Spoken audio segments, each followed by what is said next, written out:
അസ്സലാമു അലൈക്കും വറഹ്മത്തുള്ളാ.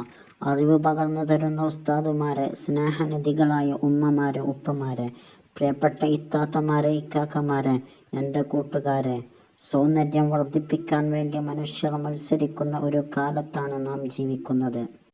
ആണും പെണ്ണും വ്യത്യാസമില്ലാതെ സൗന്ദര്യവർദ്ധക വസ്തുക്കൾക്കു പിന്നാലെയാണ് പലരും.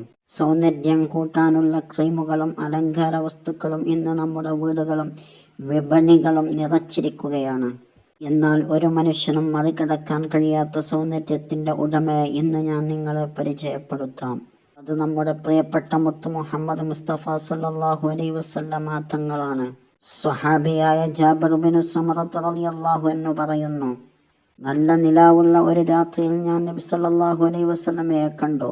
അവിടുന്ന് ചുവന്ന വസ്ത്രം ധരിച്ചിരിക്കുന്നു. ഞാൻ ഒരിക്കൽ ചന്ദ്രനിലേക്കും മറ്റൊരിക്കൽ നബി സല്ലല്ലാഹു അലൈഹി വസല്ലമയിലേക്കും നോക്കി. അപ്പോൾ എനിക്ക് ബോധ്യമായി, പൂർണ്ണചന്ദ്രനേക്കാൾ സൗന്ദര്യം നബി സല്ലല്ലാഹു അലൈഹി വസല്ലമ തങ്ങൾക്കായിരുന്നു. ഇബ്നു അബ്ബാസ് റളിയല്ലാഹു അൻഹു പറയുന്നു, നബി സല്ലല്ലാഹു അലൈഹി വസല്ലമക്ക് നിഴലുണ്ടായിരുന്നില്ല. പ്രകാശത്തിൽ അവിടുന്ന് നിന്നാൽ അവിടുത്തെ പ്രകാശം അതിവിശിഷ്ടമായിരുന്നു.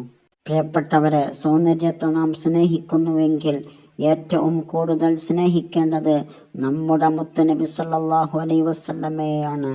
സൗന്ദര്യത്തിൽ മാത്രമല്ല, സ്വഭാവത്തിലും കരുണയിലും സത്യസന്ധതയിലും വിനയത്തിലും മനുഷ്യന് വേണ്ട എല്ലാ മഹത്തായ ഗുണങ്ങളിലും അവിടുന്ന് തന്നെയായിരുന്നു ഏറ്റവും ഉന്നതൻ. അല്ലാഹു തആല നമ്മെ എല്ലാവരെയും മുത്തുനബിയെ സ്നേഹിക്കുന്നവരും അവിടുത്തെ ജീവിതം മാതൃകയാക്കുന്നവരുമാക്കട്ടെ.